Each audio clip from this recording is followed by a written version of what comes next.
மற்றொரு அண்மை செய்தியை பார்க்கிறோம். கோடநாடு வழக்கு தொடர்பாக தனியார் வங்கி அலுவலர்கள் 2 பேர் ஆஜராக இருக்கிறார்கள். அண்மை செய்தியாக பார்க்கிறோம். குற்றம் சாட்டப்பட்டவர்களின் வங்கி பரிவர்த்தனைகள் தொடர்பாக 26 வங்கிகளிடம் தகவல் கோரப்பட்ட நிலையில் தற்போது 2 பேர் ஆஜராக இருக்கிறார்கள். சம்பவம் நடந்த காலத்தில் பணியாற்றி வந்த வங்கி அலுவலர்கள் கோவை சிபிசிஐடி அலுவலகத்தில் நேரில் ஆஜராகி இருக்கிறார்கள். இது தொடர்பான கூடுதல் விவரங்களை செய்தியாளர் ஐஸ்வர்யாவிடம் கேட்கலாம். ஐஸ்வர்யா, 2 பேரிடம் இன்று நேரில் ஆஜர்படுத்தப்பட்டிருக்கிறாங்க. என்னென்ன விசாரணை இன்று நடைபெற இருக்கிறது?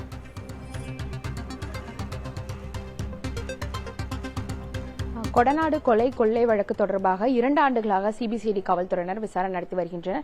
கடந்த 2 மாதங்களாக பாத்தீங்கன்னா இந்த வழக்கில் நேரடியாக தொடர்புடையதாக கைது செய்யப்பட்ட கேரளாவை சேர்ந்த 10 பேரிடம் விசாரணையானது வாக்குமூலமாக பதிவு செய்யப்பட்டிருந்தது. சிபிசிஐடி விசாரணை பொறுத்த வரைக்கும் பாத்தீங்கன்னா 2 கோணங்கள்ல இந்த விசாரணை நடத்துறத நம்மளால பார்க்க முடியுது. ஒன்னு பாத்தீங்கன்னா இந்த வழக்கில் சாட்சியங்களை திரட்டுவதற்காக சம்பந்தப்பட்ட நபர்களை சம்மன் அனுப்பி நேரடியாக அலுவலகத்தில் விசாரணை நடத்தி வருகின்றனர். மற்றொரு புறம் இந்த வழக்கில் முக்கியமாக தேவைப்படும் தொழில்நுட்ப ஆதாரங்களை திரட்டுவதற்கான விசாரணை என 2 கோணங்கள்ல தான் முக்கியமாக சிபிசிஐடி காவல்துறையினர் ஈடுபட்டுள்ளனர். அதில் முக்கியமாக பாத்தீங்கன்னா தற்போது இன்றைய தினம் 3 நபர்களுக்கு சம்மன் அனுப்பப்பட்டுள்ளது. அதன் அடிப்படையில் தான் விசாரணை கோவை காவலர் பயிற்சி பள்ளி மைதானத்தில் உள்ள சிபிசிஐடி அலுவலகத்தில் நடைபெற்று வருகிறது. தனியார் வங்கி அலுவலர்கள் 2 பேர் இந்த விசாரணைக்கு ஆஜராகியுள்ளனர். அது மட்டுமின்றி சென்னையில் முன்னாள் முதல்வர் ஜெயலலிதா வசித்து வந்த போயஸ் கார்டனில் நீண்ட ஆண்டுகளாக பணியாற்றி வந்த விக்னேஷ் என்பவர் தற்போது விசாரணைக்கு ஆஜராகியுள்ளார். இவர்களுக்கு இன்றைய தினம் ஆஜராக முன்கூட்டியே சிபிசிஐடி தரப்பில் சம்மன் அனுப்பப்பட்டிருந்த நிலையில் இன்று விசாரணை நடைபெற்று வருகிறது. டிஎஸ்பி சந்திரசேகர் மற்றும் அண்ணாதுரை அவர்கள் தற்போது இந்த விசாரணையை நடத்தி வருகின்றனர். இந்த விசாரணை பொறுத்தவரைக்கும் பாத்தீங்கன்னா இதுவரை 300க்கும் மேற்பட்டவர்களிடம் விசாரணை நடைபெற்றுள்ளது.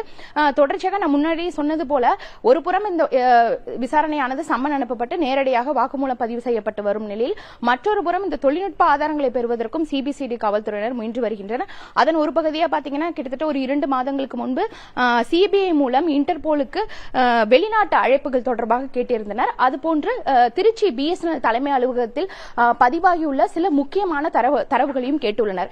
இந்த 2 முக்கிய தொழில்நுட்ப ஆதாரங்களை கிடைக்கும் பட்சத்தில் இந்த வழக்கின் அடுத்த கட்ட நகர்வுகள் இருக்கும் என எதிர்பார்க்கப்பட்ட நிலையில்தான் தற்போது இந்த விசாரணை என்பது தனியார் வங்கி அலுவலர்களும் நடைபெற்று வருகிறது. ஏற்கனவே 26 வங்கிகள், அதாவது தேசியமயமாக்கப்பட்ட வங்கிகள் மற்றும் தனியார் வங்கிகள் 26 வங்கிகளிடம் அந்த 10 பேரின் குற்றம் சாட்டப்பட்ட 10 பேரின் வங்கி பரிவர்த்தனையை கேட்டிருந்தது. கடிதம் மூலமாக கேட்கப்பட்டிருந்தது. அதில் 3 வங்கிகள் பதிலளிக்கப்பட்டிருந்தது தெரிவிக்கப்பட்ட நிலையில் நேரடியாக தனியார் வங்கி அலுவலர்கள் ஆஜராகியுள்ளனர். அதனால் வெறும் பணம் பரிவர்த்தனை மட்டுமா இல்லது வேறு ஏதும் சொத்து பரிவர்த்தனை தொடர்பாகவும் விசாரணை நடைபெறுகிறதா என்று கேள்வி எழுந்துள்ளது. விக்னேஷ், கொடநாடு வழக்கு தொடர்பாக 2 வங்கி அதிகாரிகள் நேரில் ஆஜராகி இருக்கிறார்கள். அது தொடர்பான விவரங்களை வழங்கியமைக்காக நன்றி ஐஸ்வர்யா.